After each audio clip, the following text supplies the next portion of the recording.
More than 60 GPs in Bristol have signed an open letter calling on the NHS to stop offering contracts for operations to private companies.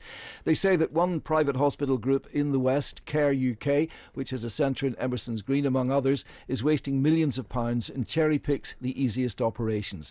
72-year-old Bob White was expecting to have his endoscopy at the Emerson's Green Treatment Centre, but was informed that he's too high risk as he has high blood pressure and diabetes. I think that's disgraceful because endoscopy is a simple procedure. They're doing 50, 60 a day over Old Frenchy, but now we've got a problem, and you can't book one in early. You've got to wait until the system comes through, and I don't know how long I will wait, because not only have I lost my place in the queue at Emerson Green, I've now got to get in a queue at Southmead. Well, that's 72-year-old Bob's story. The campaign group Protect Our NHS are behind the letter, and earlier we spoke to Dr. Charlotte Patterson from the group. Yeah, the contract says what cases can go to Emerson's Green and what can't, and people with complications can't go there. For good reason, because Emerson's Green is separate from the NHS and hasn't got all the emergency service. Some patients who've been to Emerson's Green have had a fine time there, but if they've had any complications, they haven't. And what we would like to see is that the facility that is there in Emerson's Green, which is a very nice one, to be brought back into the health service and integrated with the other services. And then patients would still be able to access it, but GPs wouldn't, and patients wouldn't have such a headache along the way. Well, the calls have been backed by the Conservative MP for Bristol North West, Charlotte Leslie, who joins us on the line now. Charlotte, good morning. Morning, Steve. This is your government's policy, isn't it? The bill that you voted through.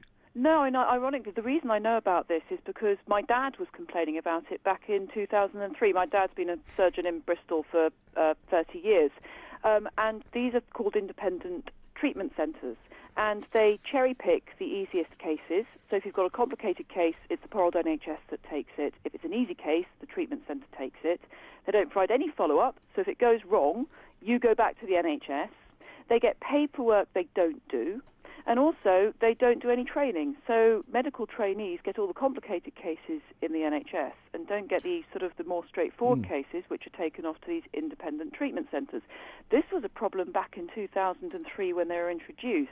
It's amazing it's taken this long for it to be talked about on your programme. I raised it as soon as I went into Parliament with the then Secretary of State for Health and said, look, we need to change this. So is this a blip in the care bill then? Is this somehow skewing round the outside of that and getting up these contracts basically, which shouldn't be there? This is actually nothing to do with the care bill. It existed way before the care bill. It was brought in under a Labour government, in fact, and has been an issue all that time. But it does point to a very important thing about alternative providers. Now, what the care bill did, in its best case, is allow something like, say, the Southmead project, which I do a lot of work with in Southmead, helping people after they've suffered abuse, to bid for NHS contracts. And I think most of us would say that's a good thing. If there's another organisation that can do it as well or better than the NHS, there's no reason why they shouldn't be allowed to do it. But we run into big problems if we're not careful about the way the private sector offers services to the NHS. And what we saw here was the private sector basically running away with a contract where they didn't have to do any work. Well, they didn't have to do all the work they said they'd do, and they still got paid. Now, that's completely wrong. Just to pick up on Steve's point just there, Charlotte, one of our earlier guests, Dr. Charlotte Patterson, I'm sure you heard her, picking up on the health and social care bill, because one of the things that it did speed up the momentum behind private provision. I just want to play you what Dr. Charlotte said earlier and get your reaction to it. And is that one of the things that came in through the health and social care bill? Exactly, and I'm surprised to hear Charlotte Leslie is now against privatisation, since she voted for that bill, and she supports a government which has brought in privatisation very swiftly. What's your reaction to what you've just heard there? I don't think it helps, because actually if we look, privatisation is different from bringing in other providers, private sector providers.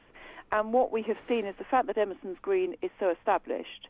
It shows that private sector providers have been in our NHS since about 2003.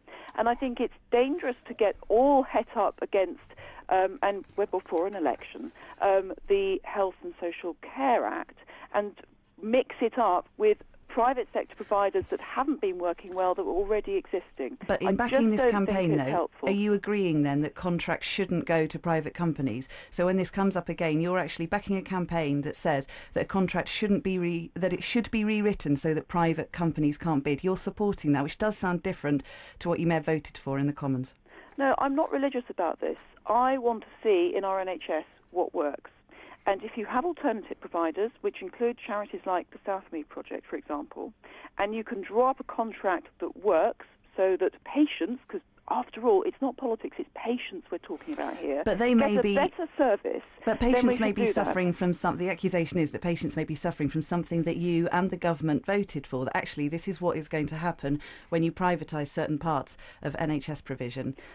No, I think this is returning to kind of, the political or the religious pitchfork-waving attitude of we hate, privatisation of the NHS, which just isn't the case, and it's not helpful, because as we've seen, the problem has lied with the way, if you wanted me to get political about it, the previous Labour government negotiated its privatisation. Sure, I don't want to, but I'm just pointing out that this situation that GPs are writing about is one that has been existing since 2003, and yes... And what's the government doing about it? I mean, it's almost, what type of privatisation are we talking about? You can understand patients listening to this a minute and think, what are they talking about? And how is this situation being solved for the people who are living there and are finding that their operations aren't being done, the money's being paid, allegedly, and also there's something written into a contract that this company can do the easier cases. How is that going to be sorted out for the patients, Charlotte? Well, one of the things that the reforms did do was put more power to the hands of GPs, the kind of GPs who have written that letter.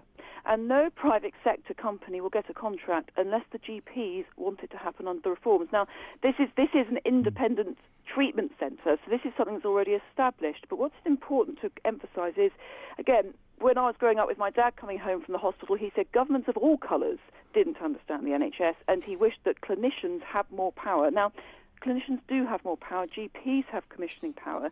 They can choose whether it's the NHS or a private sector that gets the contract going forward. But we are stuck with this legacy of an independent treatment centre where the private sector has basically run away with money and a contract that it shouldn't have, and we do need to sort that out. It's no good getting party political and religious about it. We've got to look at what works and what's right and wrong, and that's what I'm doing here. Charlotte, thanks very much indeed for joining us on the programme. Charlotte Leslie, the Bristol North West MP, Conservative. Well, it's a complicated